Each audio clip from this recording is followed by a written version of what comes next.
maatiin ayyuudhaan maantana fitinaa biraa uumanii lolaa keessa jiranii jiran dhugaan dhaga'u. Hinduun yoo jiraattee nu fayyaddi jechuudha. Hinduun ayyuu banaat hinduun yoo duute jiraattee waan hin qabu. Dhugumatti Sumayyaa በጣም ጀግና ሴት ናት። እኔ ሱመያ በጣም ነው የማከብራት። ሱመያ ንግስት ናት። ማንም ሰው ሱመያ እንዳይነካ ማንም ሰው በቃልም ይሁን በምንም ይሁን ሱመያ እንዳትነኩ።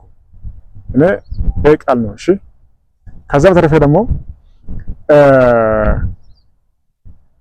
ሱመያ አራንተና ቪዲዮ አዩረተቹዳ ከንገርቴ ደንገደ አዩን ገርቴ ከሮሲን ዱገ ፈጌሳ ጅራቹን ፈዱ በቃኒም በዳ አዱኛ ራተን ራይንገላ ከሲንገቴ ቪዲዮ ወራብሰኒ አራንተና ሱመያን ገርቴ ኢራይ ተይሴ ላላ ኢረት ያሳጅርተቹ ኢረት ያደ ከነጅርት ሱመያን ናመገርቴ ወኖ ቀቦን መገርቴ ዋወጡ ናመገርቴ በቃ ማላ ነጅራም ትሬ ማላን ሶሶዎቹ ናመገርቴ ኢፌገኑ ሶሶዎቹ ጉመት ቪዲዮ ከነረት ገርቴ አዩዳ ፍርፈቲው ፈጀሱን ቀብዲ አዩን ገርቴ ፈጀሱን ቀብዱ ጅራቹ ቀብዲ ጀቴት ራሳ ጅርቲ ዋንጋሪ ትለን ገርቴ በር ጅረኛ አዩዳ waan masiin jireenya ayyuudha waan barbaannuuf barra yeroo hundaa wajjin dhiphannaa mira eega garuu yoo isin gartee jiraachuun feeneewu hay warra gartee jiraachuun feenetti haa dabalamtu ture haa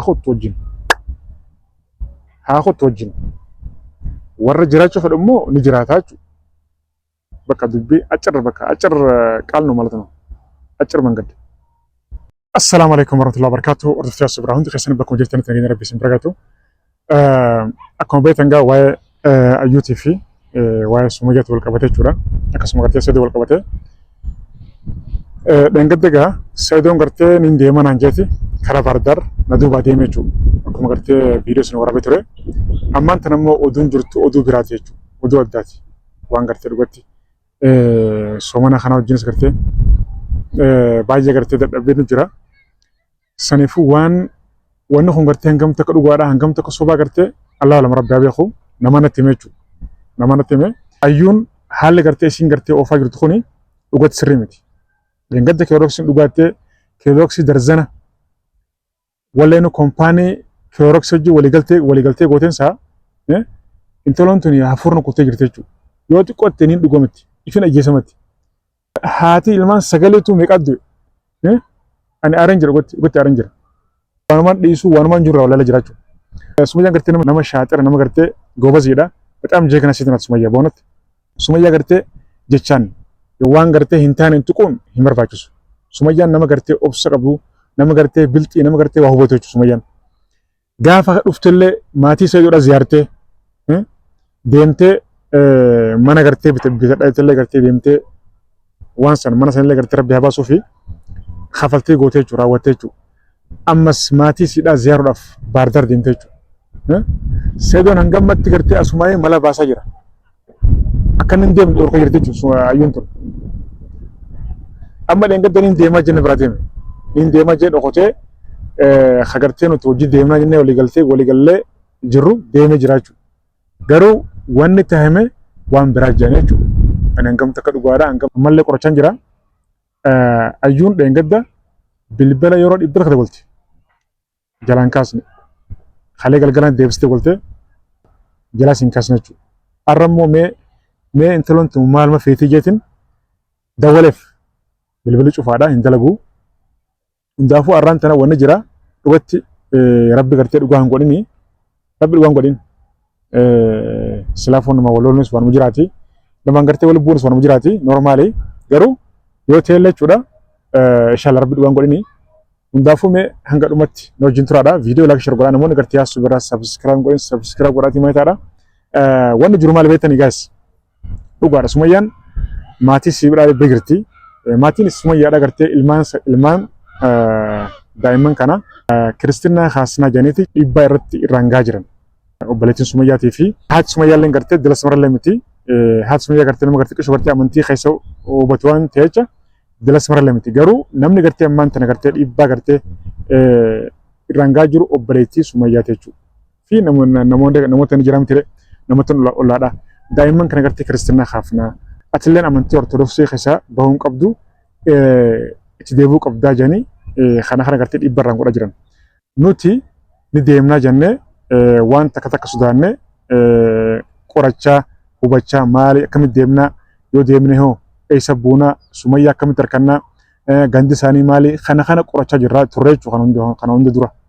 Hanga ammatti maatii Sumayyaadhaan bakka isaan ta'an jechuun kaa ganda jechuudha. Ganda isaaniitii fi nama gartee irraan harkannu harkachuu hin dandeenye jechuudha gartee kana dura.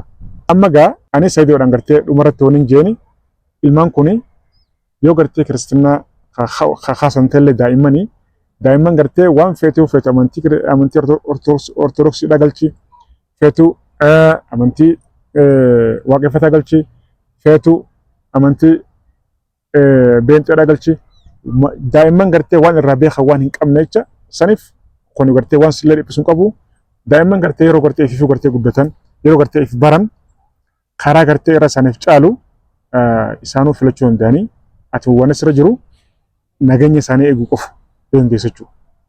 Yoo dandeesse du'aa itti godhuu qofa. Yaa Rabbi nagaa isaanii tiisu jettee isaanii du'aa godhuu qofa malee wanni gartee asii gartee dhiphattuu yookaan immoo gartee ilmaan kee gartee kiristaana ta'anii jettee wanni jettu hin jiru. Kanoo ta'ellee gartee ani gartee yaadan sii kanne nama gartee waa amantii beeku sheekootii sheeka gartee amantii waa amantii sirriitti beeku itti gaafadhuun jeenga daa'imman aslan gartee waan irraa beekan hin qaban waa amantiirra. Yoo gartee Sumayyaan amantii isiidhaatiin duraanitti yoo kadeebutu taate ortodoksii kadeebutu taate Sumayyaan amantii musliimallee sirri beeyti ortodoksiillee sirri beeyti tolchitee beeyti saniif kun gartee waan si dhibbisu hin qabudha. Yoo ta'ellee atumaatu gartee duraanumaa jalqabamaa gartee Sumayyaa amantii musliimaa sirriitti hin barsiisini saniif gara amantii ortodoksiidhaa deebitee malee wanni biraa gartee kan kanarraa fees wanni si dhibbisu hin jiru.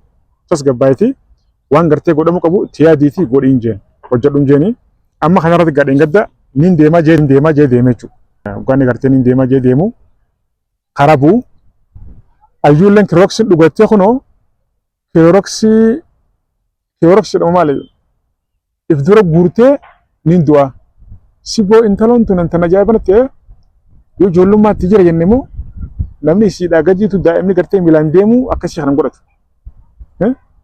Nin du'a mee maaliif amman duuna hin jeenan intaloon tun ni sobdi hin duutuu wanni tun jiraachuu bartee jirti ni sobdi haa duutuuti dhiisaadhaan jeenan gartee nama isaan maddi jiru.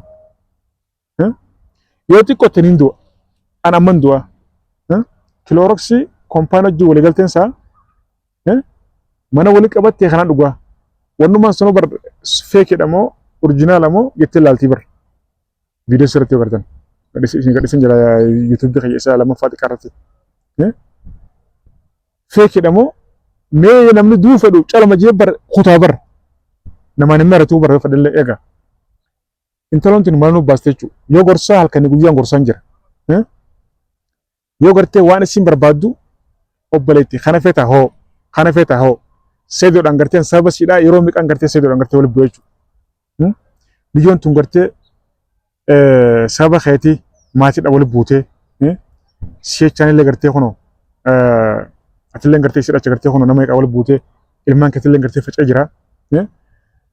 Isinis biyya wajjin gartee sababa keetii waliin buutee saniifuu waan isin barbaaddu godhiif hanga gartee jirtutti jechuudha. Hanga gartee haala jiru hundinuu gartee hanga gartee karaa qabdutti kanan jeeni ture jechuudha. Garuu isiin yoo xiqqootti waan gartee dabarsine rakkina gartee nuti wartee isii wajjin dabarsine kana hunda irraanfattee ifin ajjeesaadha bakka. Xiqquma jennaan ifin ajjeesa. Aboo namattiin fayyaan qabdu hin jaabaran. Nuti hanga yoomeeti isii wajjin fitinaa garraan jaabaran. Gorsina yoo gorsaani natti nafnee bara. Haya kadeemu nu gorsa. Kadeemu ni gorsa annin gorsa. Muciyyoo tana wajjin dhaabbannee waan nuti hin taaneef hin jiru. Ana gartee kanama tokkotti waan hin gartee hin taaneef hin qabu. Yoon gartee jaarsa qabdu wajjuman rafee yoo ta'e malee eegaa amaanadha. Yoo waan sanirraa fi wannummaan ani hin taaneef hin jiru jechuu bara. Sossobne waan isin feetu kanaan fedha hoo yeroo xiqqootti kiroksiin dhugaa. Kiroksii miti maaliif summii hin dhugne summii biraama dhugne inuma ittiin naqaati waan kiroksii tana. Sunu mucayyoon akkam nu godhu feetiin jabran akkam nu godhu feetiin jabran qiyamana buustee gara guys. Kiloroksii feete kompaanii Kiloroksii jira. Kan gartee summii itti dabalee summii itti dabalaniiti akka gartee second jedhetti sochiisutti yoo ta'e oomishan. Deemtee kompaanii san dhayxee achirraa fudhachuu dandeessa. Anuu siin fiduu feete. Kan waan Kiloroksii caalaadha jechuudha. Inumaatu yoo du'uu feete yeroo hunda du'uun fedhaa kayatu kana maaliif ammaan tana kiyu jennee kiyyuutiin kun inumaa nagaa harkannee nuti sirraa. Kiyu jumaan jennee ammamaan kunne hayi. Haati ilmaan sagaleetu boo meeqaatutu gara fuuldura deemu gara akhiraa deemu. Ati maaliif amman kunne yoo nu jetti. Hayi. Ammamaan kunne yoo feete karaa warra dachiidha. Wannummaan ati hasii hafurna kuttuuf nin du'a. Ammaan tana gurbaan kun sababa siidhaa ilmaan isa achi jiran. Ilmaan achirraa amantii jalaa jijjiiru jiran. Maatii ilmaan sun harkaan jiru. As isii bira taa'ee maal godhaan jaabara. Yoo ta'e baardar sana deemuun isaa dirqama eegaa. Deemee sababa bara. Yoo gartee arkee yoo arkinis deemuun isaa deemuun dirqama jechuudha. Maaliif garummaan akkamitti obsee as taa'e eegaa. Garaan isaa akkamitti obsee as ta'a. Dandee akkamitti as ta'a. Osoo gartee ilmaan isaa gartee achirraa amantii jijjiirraa osoo jaanii yoo gandi san gartee hin beeknellee akkamitti obsee ta'a. Ani gartee kanin gartee wajjin dhalanii jechuudha. Hangam takkaan aaree qalbii na cabee jechuudha. Yeroo gartee Sumayyaan viidiyoo daa'immanii san gartee kiristinnaa haasna jaanii naan jaanii ta'e isin gadhiistu kan arku hangamta qalbii na cabte jechuudha. Kuni waan gartee hayyuun godhaa jirtu kun sirrii miti jechuudha. Namni akkanumatti gartee beekaatuma gartee ifii dabee naman dabsu. Hayyuun yoo du'uu feete haa duutu. Kana booda lakki hin du'ini lakki dhiisii jiraadhu ani inuma hin jiruun. Aareen jira banaa suumani illee na jala badaa dhugatti waan hin jiruun beeku. Aareen jira dhugatti aaree kan baay'een aarsitu intaloon tun. Silaafuu nama gartee ibiddarraa qabuun dirqama. Bara waanuma jennu irraa olaalle bara. Intaloon tun afurna kuttee bara. Maallaqa feetaa hoo aboo Saayidoo maallaqaan fedha jettiin. Hayyee amma yaasuudhaa deemu fuudhu jaan. Ittumaan kan hayyee. Bara waanumaan ani isiidhaaf hin tanii hin qabu bara. Yoo gartee kaa waan hirriiba gartee kaa silaafuu jaarsa qabdii kaa wajjin rafuu yoo san hin ta'in malee wannummaan gartee hayyuudhaaf hin ta'in maaltu jirame sababa siidhaa nama meeqaan wal lolanuu nama meeqaan arabse. Ati hayyuu xabaqaa hayyuudhaa sibitee xabaqaa hayyuudhaatti naan jedhanii nama meeqaan arabseen sababa siidhaa. Ayyuu waan feetu kunoo na gaafadhu hoo kunoo. Baragaa akkuma isin gartee nagaan mee jiraattuu fi bara kan hin gartee ani waan gartee Saayidoon godhiifaan jiru godhuuf hundinuu jechuudha. Isin garuu fagaa baatee quuftee damman tana asirratti nu fincanuu feete jechuudha. Asirra nu fincanuu feete. Ayyuu yoo feete amma haada fidhootee haa of keessaa baasu yoo feete lubbuu. Egaa maal jenna bara waanuma jennu laallee bara. Astaghfirullah alazim. Intaloon tun bara soomana irra kaabalees ta'e. Astaghfirullah alazim. Amma hundaafuu rabbiin isii haa qeelchuu. Anama jarjallee nama nabaaru gumatti. Ayyuun yoo gartee kasirroote sirroote. Ni sirrooti jennee inshallah abdii qabna. Ammallee gartee gorsa kayya irraan qusadhu ni sirrooti inshallah. Ani soomana kana du'aa godhaaf. Isaan hundinuu inshallah mana tokkotti gammachuudhaan fataa zanaa jedhanii akka jiraatan gartee du'aa godhaaf inshallah. Rabbi wajjin jechuudha. Saniif ayyuun rabbiin gartee karaa si adeebisu ati illee oowwa gartee seenee gartee kanatti si keessa fiigu kanas si keessa baasu atuu gartee ifin ajjeestu malaa si galee atu hinduutu bar hinduutu beeka jette malee usobdii bar silaa duute hay hinduutu atu hundaafuu hinduun jiraadhu nu fayyaddan jiraadhu yoo illee fayyadne if fayyadda yoo ta'e illee jiraadhu hinduun garuu amala kee kana sirreessi gaarii miti sirreessi tasgabbaa'ee taa'e waan feetu si godhaa jirraa namicha kun gartee si'achi ilmaan facaasee as jira. Namni silaa foggaa beektaa goolii hangana seenee qoyimee goolii kana keessanii hin baasuma juuti hanganatti itti seenaa jechuudha. Amma na Saayidoon gartee hangana seenaa jira kan hisaaboon ulfaataadha. Atillee tana gartaa akkanatti akka feete godhataa jechuudha.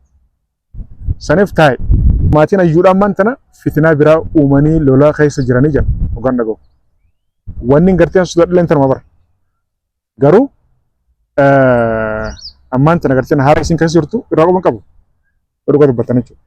Yeroo san dhuudee feetu haa dhuudee haa duute feetu gartee mana yaalaa jiraatte irraa qaban qaban soomaan aan finfinneen jira guyyaanis gartee sumartii walaa halkan immoo ibaada bullaa rabbi kadhannaa yaa rabbi nu fuudhii yaa rabbi gartee maqaa nu kanne yaa rabbi gartee mana nu kanne yaa rabbi waan feenu gargaarii nu kanne biyya tana naga godhi tanatti du'a godhu jira nuti ammaan tanaan jechuudha. Sedoo faalletti illee du'a godha jira. Waan gartee isiin keessa jirtu irraa qaban qaban yoo dhugaa dubbanne jechuudha. Waan gartee iyyuun keessa jirtu irraa qaban qaban. Keerossi dhuudee waa oolte hin beekne garuu akka gartee natti himanitti jechuudha. Akkan gartee dhageetti sedoon gartee nama wajjin wallolee wali bu'ee baardaar hin deemne namaa wallolee karaa deebi'ee jira jedhan. Maatii ayyuutiin taa'achuu yoo ta'ellee jechuudha.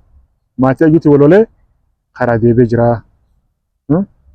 Xiyyoon teenya maal gootee ifajjeestee iffannistee xarra gootee sedoon immoo bilbila isaa gartee cufaadha jechuudha.